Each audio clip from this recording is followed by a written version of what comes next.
तो आज इस वीडियो में हम लोग वास्तविक संख्या के बारे में पढ़ेंगे कि वास्तविक संख्या क्या है। तो सबसे पहले हम बात करेंगे कि वास्तविक संख्या किसे कहते हैं। तो जो हमारा पहला चैप्टर है वो है रियल नंबर।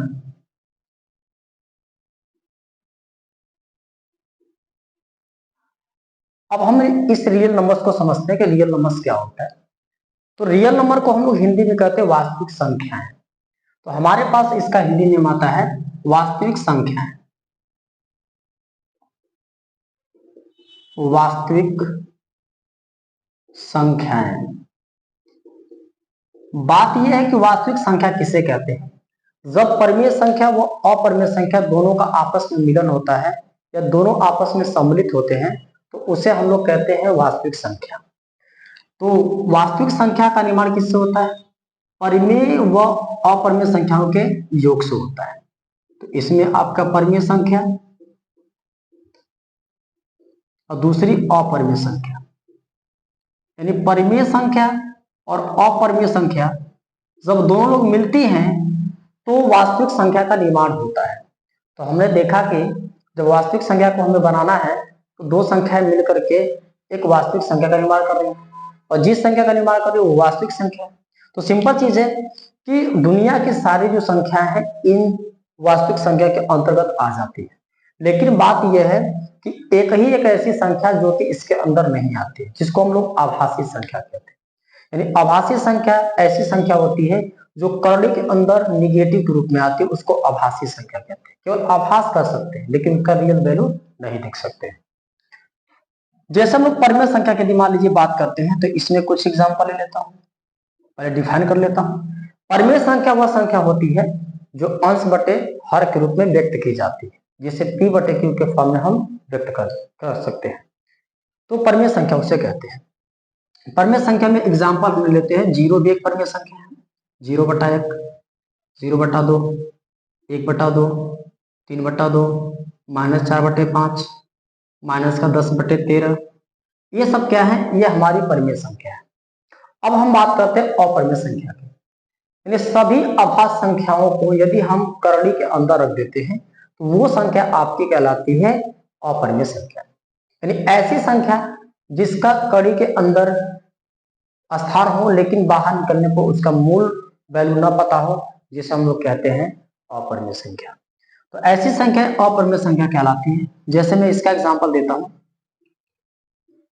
इसको डिफाइन करने की हम लोग कोशिश करें तो एक सिंपल तरीके से हम इसको डिफाइन कर सकते हैं कि ऐसी संख्या जिनको हम लोग p बटे q के फॉर्म में प्रेजेंट नहीं कर सकते हैं, जिसको हम व्यक्त नहीं कर सकते, उसे हम लोग कहते हैं अपरिमेय संख्या। जैसे ये आएगा आपके सामने करड़ी में 2, करड़ी में 3, करड़ी में 5, करड़ी में 7, करड़ी में 8 कर लीजिए, करड़ी में 10, इसी तरीके से बहुत सारी आपकी अपरिमेय संख्या निकल के आती है। अब हम बात करते हैं कि इस पहले चैप्टर में वास्तविक संख्या के का कि कोई संख्या है जिस संख्या में हम किसी संख्या से भाग लगाते हैं और जिस संख्या से हम भाग लगाते हैं वो है आपका b, जिसमें भाग लगाते हैं वो है आपका a, और जो आपका फल प्राप्त होगा वो है q, जो आपका कुछ शेष बच जाता है उसको बोलते हैं r। तो जिसमें भाग लगाते हैं उसको कहते हैं भाज्य, जो आपका फल प्राप्त होता है उसको कहते हैं भागफल, जिससे भाग लगाते हैं वो आपका भाजक है, और जो शेष बच जाता है उसको कहते हैं शेषफल। तो इस तरीके से हम लोग मासों को ज्ञात कर सकते हैं, सबसे आसान तरीका है। तो हमारे पास जो यूक्लिड विभाजन एल्गोरिथम है वो बनता है a बराबर bq प्लस का r बनता है। देखिए इसमें सबसे सिंपल तरीका और मैं बता रहा हूं, जिससे आप भाग लगा रहे हैं वो हमेशा इससे हमेशा छोटा होगा। जिससे आप भाग लगा रहे हैं भागफल हो सकता है कि इससे बड़ा हो सकता है कि इस b से छोटा हो, लेकिन ये b इसके बराबर कभी नहीं हो सकता है। जब भी ये b होगा वो शेषफल से हमेशा छोटा ही रहेगा। ये r कभी इसके बराबर नहीं हो सकता है, जब भी होगा इससे छोटा ही होगा। इस बात को कंफर्म कर लीजिएगा। जैसे हमारे पास पहला क्वेश्चन है कि 135 और 225 का मौसा कितना होगा। इसमें आपसे मौसा पूछ रहा है, यानी एचसीएफ पूछ रहा है। तो एचसीएफ निकालने का आसान तरीका क्या है, सबसे बड़ी और सबसे छोटी संख्या को पहचानिए। तो सबसे बड़ी ये है, सबसे छोटी ये है। तो 135 क्या है, छोटी है 225 से। बड़ी संख्या में छोटी संख्या का भाग लगाइए। तो 225 में 135 का भाग लगाते हैं तो एक बार जाता है 135 से कम 135, तो ये आपका शेषफल 90 बचता है। यहां से आपका एक थ्योरम बनेगा, ए बराबर बी क्यू प्लस आर के हिसाब से। यहां पे ए का काम कर रहा है 225 बराबर बी का काम कर रहा है 135, क्यू का काम कर रहा है 1 प्लस आर का काम कर रहा है 90।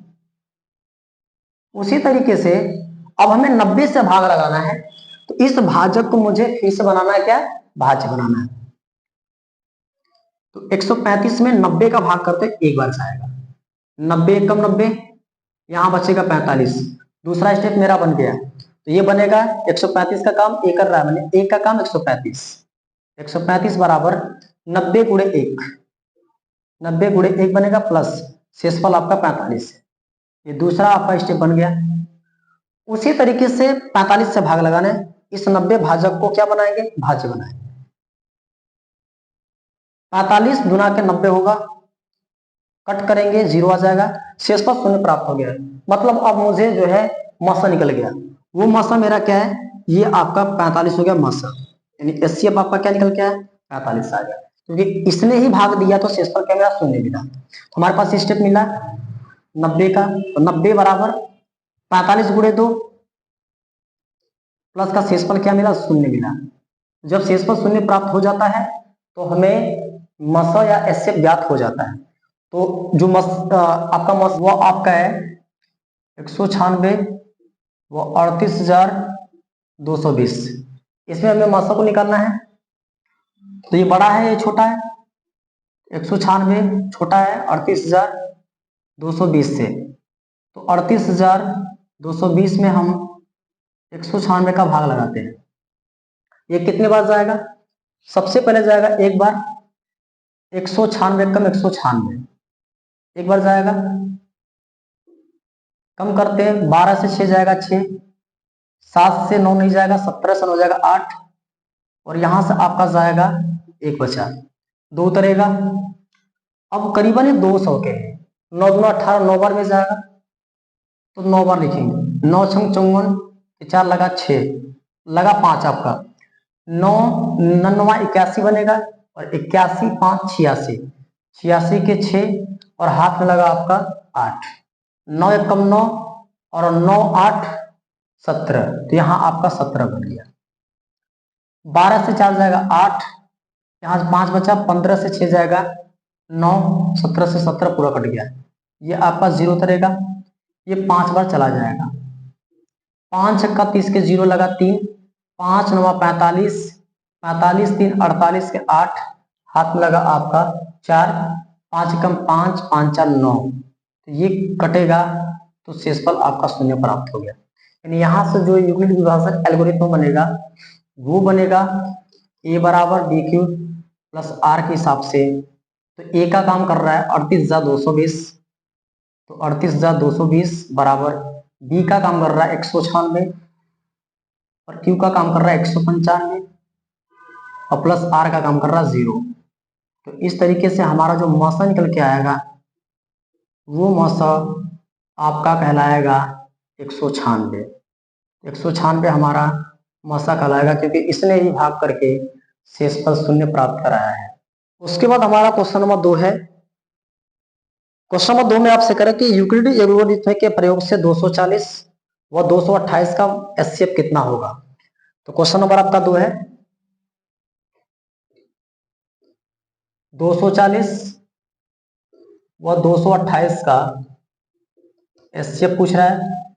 तो क्या करिए, डायरेक्टली करिए।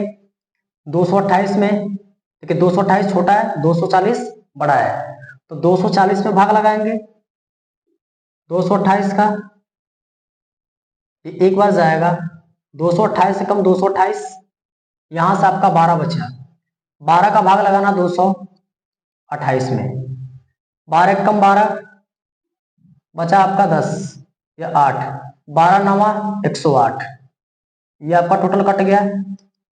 तो शेषफल शून्य को प्राप्त कराया, तो ये आपका 12 है, इसलिए एचसीएफ क्या बनेगा, एचसीएफ हमारा बनेगा 12 हो जाएगा, निकालना है। यानी क्वेश्चन नंबर कौन सा, क्वेश्चन नंबर आपका 3 है, 92,690 कामा 7,378 कामा 7,161, इन तीनों में से आपको मौसक पूछ रहा है कि मौसक कितना होगा, इन तीनों में मौसक कितना होगा ये आपसे पूछ रहा है।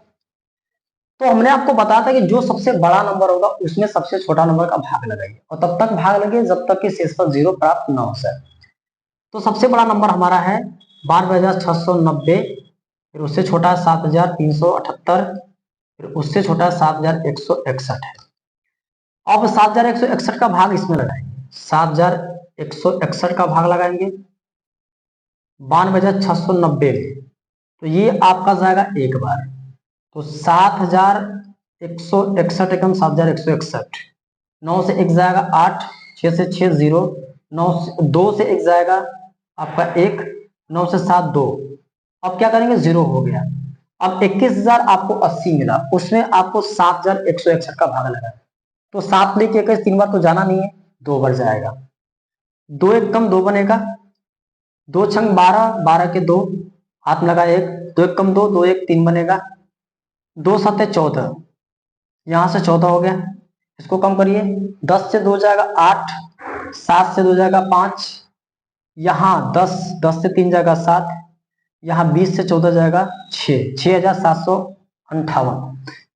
अब ये आपका जो है इससे छोटा है, तो अब इसका भाग इसमें लगेगा, तो 7,161 में 6,758 का भाग लगेगा, तो ये तो आपका एक बार जाएगा, एक बार ले जाइए, 6,758 कम 6,758, 11 से 8 जाएगा 3, 5 से 5 0 हुआ, 11 से 7 तो 4, और 6 से 6 गया पूरा टोटल। तो अब 403 का मुझे भाग लगाना है इसमें, तो 6,758 है, अब हम भाग लगाते हैं, तो सबसे पहले एक बार जाएगा, एक बार ले जाइए, तो 403 कम 403, 5 से 3 जाएगा 2, 7 से 0 7, और 6 से 4 जाएगा तो आपका 2 बचेगा 272, फिर उसके बाद 8 उतरेगा, यानी 2,728, फिर कितने बार जाएगा आपका, करीबन ये जाएगा 7 चौक 28, नहीं 7 बार तो नहीं जाएगा, आपका जाएगा 7 चौक 28, 7 चौक 28, 7 छंग 42 से 4 छंग 24, 6 बार जाएगा, तो 6 18 का टोटल 18, 6 चौके 24 का 24 टोटल, कम करिए, 8 से 8 0 हुआ, 2 से 1 जाएगा 1, 7 से 4 जाएगा 3, 2 से 2 पूरा कट गया। अब यहां से 310, 403 में मुझे भाग लगाना 310 का, 403 में 310 का भाग लगाना है, 310 से कम 310, यहां से आपका 3, यहां से आपका 9, यानी 10 से 1 जाएगा 9, ये 93 आपका बचा, ये कट गया, अब ये आपका 310 हो गया, तो 3 बार ले जाइए, तो ये आपका 9 27, 3 3 के 9, और यहां से आपका जाएगा 3 9 27, 3 3 के 9, 3 9 27 27, अब कम करिए, यहां से 1 बचा, यहां से आपका 1 चला गया, 10 10 से 7 तो 3, यहां से कट गया पूरा 31, यहाँ 93 उतर जाएगा, 31 या 93 3 बार में कट गया पूरा, यहाँ से टोटल क्या हुआ कि आपका 31 शून्य प्राप्त कर लिया, यानी मौसा आपका 31 हो गया, मौसा आपका 31 आएगा, यानी इन तीनों में मौसा कितना आएगा 31 आएगा, यानी वो 31 इसको भी कट करेगा, इसको भी, और इसको तीनों को कट करेगा। तो इसमें क्वेश्चन नंबर आपका 4 है,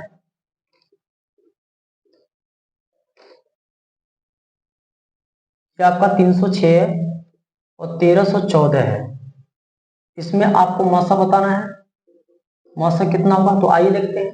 1314 306 से बड़ा है, 1314 में आप 306 का भाग लगाइए, तो आपका जाएगा 3 3 के 9, 3 चौके 12, 4 बार, 4 छंग 24, 24 टोटल होगा, 4 3 12, कम करिए, 4 से 4 जाएगा 0, यहाँ से आपका 11 से 2 जाएगा 9, 12 से 12 टोटल कट गया, 90 हो गया। 306 में भाग लगाइए तो ये जाएगा आपका 9 3 27, 9 चौके 36, 9 3 27, 3 बार 270 हो गया। कम करिए 30, अच्छा 36, 36 हो गया। 90 यहाँ आ जाएगा तो 36 गुना के 72, 36 है 108, तो आपका कितने बार जाएगा? 2 बार, 72 हो जाएगा। तो बचेगा 18, 18 का भाग लगाएंगे 36 में, ये हो जाएगा 36, यानी 18 गुना के 36 2 बार में, तो टोटल आपका 36 कटेगा। तो इसका आंसर क्या आएगा आपका एचसीएफ? वो एचसीएफ आपका निकल के आ जाएगा 18। टोटल कितना आएगा आंसर आपका? 18। उसी प्रकार से नेक्स्ट क्वेश्चन आपका क्वेश्चन नंबर 5 है। ये कह रहा है कि 657 और 963 का मौसा कितना होगा? 657 और 963 का आपसे एचसीएफ पूछ रहा है। निकालते हैं। 963 657 से जो है 963 है 657 से बड़ा है, 963 में 657 का भाग लगाते हैं तो ये जाएगा आपका 6 कम 6 एक बार, 657 हो गया। 13 से 6 जाए 7 जाएगा 6, 5 5 0, यहाँ से 3 306, यहाँ से 657 उतरेगा तो अब जाएगा 3 गुना का 6 2 बार में, तो 6 तो हो जाएगा 612, कम होगा 7 से जो 2 जाएगा 5, 5 से 1 4, यहाँ से कट गया पूरा, 45 का भाग इसमें जाएगा 306, तो 45 तो कितने बार जाएगा? टोटल 6 बार जाएगा, 6 बार जाएगा। 6 पंजे 30 के 0 लगा 3, 6 चौके 24 3 27, 270, तो यहाँ से बचेगा आपका 36, 36 का भाग 45 में जाएगा, 6 10 से 7 3 36, 36 से कम 36, बचा आपका 9, अब ये 36 में भाग जाएगा, 9 चौके 36, पूरा 36 कट जाएगा, तो आपका जो है मौसा आएगा 9 आ जाएगा मौसा। उसी तरीके से क्वेश्चन नंबर आपका 6 है, उसको भी देख लेते हैं। इसमें आपसे कह रहा है 90 144 का मौसा कितना होगा? 90 144 का मौसा आपसे पूछ रहा है एचसीएफ, ठीक है।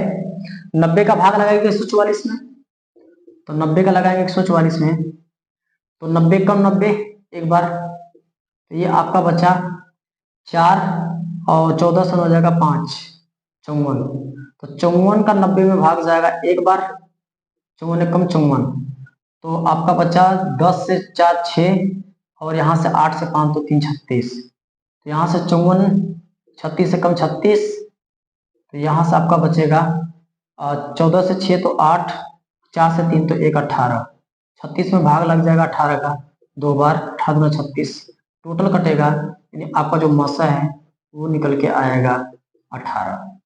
तो 90 और 140 का जो मसा होगा वो 18 निकल के आ जाएगा।